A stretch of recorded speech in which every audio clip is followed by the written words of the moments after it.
राधे राधे गुरुजी। जी राधे राधे। गुरुजी, मेरा प्रश्न ये है कि सृष्टि की रचना क्यों हुई है? बात ऐसी है कि हमने गाड़ी ली, बनाने वाले ने गाड़ी बनाई, तो गाड़ी क्यों बनाई?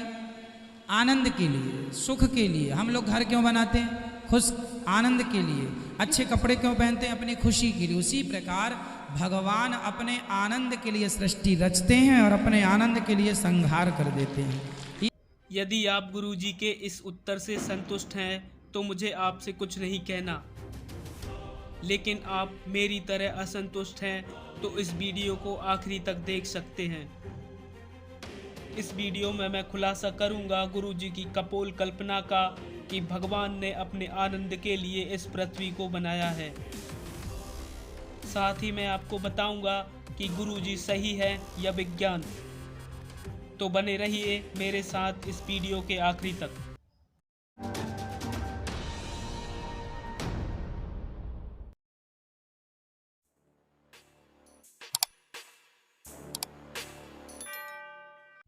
हमारे सौर मंडल में सूरज से तीसरा ग्रह पृथ्वी है।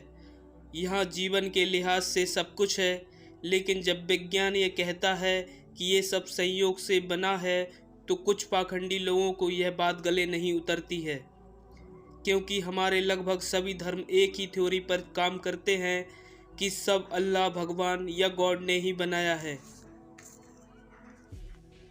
पृथ्वी के अलावा और दूसरे ग्रहों पर भी जीवन हो सकता है, इस बात से भी इनकार नहीं किया जा सकता।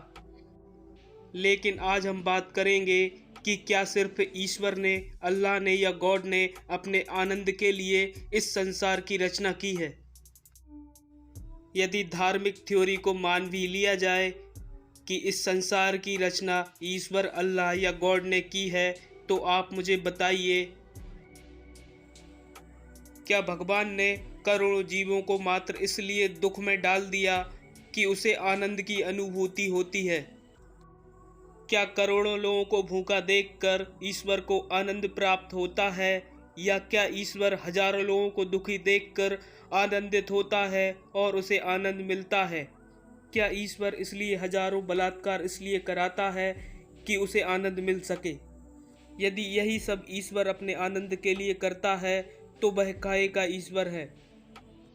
और यह सब होते हुए भी वह इनको नहीं रोक पाता है तो भी वह काहे का ईश्वर है? यदि यह प्रश्न आपको खटक रहे हैं तो कृपया एक बात का ध्यान रखें, हमारा उद्देश्य किसी भी धर्म का अपमान करना नहीं है, सिर्फ सवाल पूछना है जो कि वाजिब हैं। पहले आप इन गुरुजी को सुनिए और फिर बताइए कि क्या सही है। राधे राधे गुरुजी। जी राधे राधे। गुरुजी, मेरा प्रश्न ये है कि सृष्टि की रचना क्यों हुई है? तो आपको कोई दिक्कत जा रही है? अनकंफर्टेबल है? नहीं गुरुजी, पर हमें जानना है कि क्यों हुई। हर चीज के पीछे एक कारण होता है। हाँ, ये ठीक है कि आप ये जानना चाहते हैं। हमें लगा कोई आपत्ति हो तो फिर उस पर चर्चा हो। अब इस पर चर्चा करते हैं। प्रश्न को समझ लेना ठीक रहता, हमने समझ लिया। बात ऐसी है कि हमने गाड़ी ली, बनाने वाले ने गाड़ी बनाई, तो गाड़ी क्यों बनाई? आनंद के लिए, सुख के लिए। हम लोग घर क्यों बनाते हैं? खुश आनंद के लिए। अच्छे कपड़े क्यों पहनते हैं? अपनी खुशी के लिए। उसी प्रकार भगवान अपने आनंद के लिए सृष्टि रचते हैं और अपने आनंद के लिए संहार कर देते हैं। ये तो परमात्मा, जैसे छोटा सा बच्चा, शायद आप भी जब छोटी सी थी तो आपने भी शायद रेत में अपना एक छोटा सा घर बनाया होगा। हम लोग बालू के संग खेलते थे ना पहले, और फिर बाद में बालू के संग खेलते थे रेत में, और उसमें एक छोटा सा घर बनाते थे, पाँव डालते थे, उसको ऐसे ऐसे करके पाँव निकाल लेते थे, और उसके बाद हम उसमें खेलते थे। जब जाने लगते थे तो उसको मिटा करके चले जाते थे। तो वो घर हम लोग क्यों बनाते थे? अपने आनंद के लिए। उसी प्रकार ईश्वर ने ये सृष्टि अपने आनंद के लिए रची है, अपने सुख के लिए बनाई है। और गुरुजी, हमें ये भी जानना है कि विष्णु जी की उत्पत्ति कैसे, विष्णु जी की उत्पत्ति कैसे हुई? भगवान श्रीमन नारायण ने 3 शक्तियां उत्पन्न की, ब्रह्मा, विष्णु और महेश। क्यों? काम के लिए, 3 काम के लिए। सृष्टि को उत्पन्न करना था, ब्रह्मा बनकर, पालन करना था विष्णु बनकर, संहार करना, ये देखो हविंग आ रही है बहुत भयंकर, और संहार करना था शिव बनकर। इसलिए त्रिदेवों की भगवान नारायण ने उत्पत्ति की, ब्रह्मा विष्णु और महेश। नारायण ने विष्णु जी, पर नारायण और विष्णु तो एक ही हैं। एक तो हैं, एक तो फिर ब्रह्मा जी भी हैं।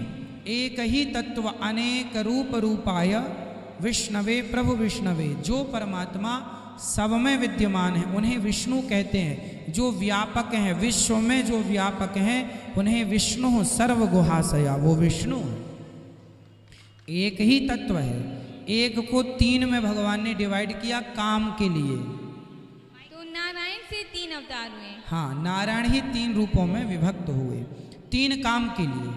भाई व्यवस्था तो बनानी थी, तो 3 काम के लिए उन्होंने एक ही, जैसे आज की कथा में हमने सुनाया कि जब ब्रह्मा जी भगवान के ब्रजवासियों को चुराते हैं, हरण करते हैं, हाँ। तो भगवान खुद ब्रजवासी बन गए, खुद बछड़े बन गए। उसी प्रकार भगवान सब कुछ करते हुए भी कुछ नहीं करते, और कुछ नहीं करते हुए भी सब कुछ करते हैं। इसलिए वो बिनु पग चलहि सुनहि बिनु काना, कर बिनु कर्म करहि विधि नाना। राधे राधे। अब यदि आप मुझसे पूछोगे कि इस पृथ्वी की उत्पत्ति तथा मानव की उत्पत्ति कैसे हुई, तो इसके लिए मैं आपको एक ही जवाब दूंगा। आपको चार्ल्स डार्विन की वो थ्योरी पढ़ना चाहिए जिस पर उन्होंने इस विषय पर प्रकाश डालने की कोशिश की है। उसे पढ़िए। यह एक प्राकृतिक घटना है जो विभिन्न पदार्थों के निहारिका के विभिन्न पदार्थों से मिलकर इस सृष्टि का निर्माण हुआ है। बिग बैंग थ्योरी तो आप सभी ने पढ़ी होगी, जिसमें विस्तार से इस पृथ्वी या सृष्टि के निर्माण के बारे में बताया गया है। यदि आपको इस विषय पर भी वीडियो चाहिए तो कृपया बताइएगा, विस्तार से इस बारे में बताया जाएगा।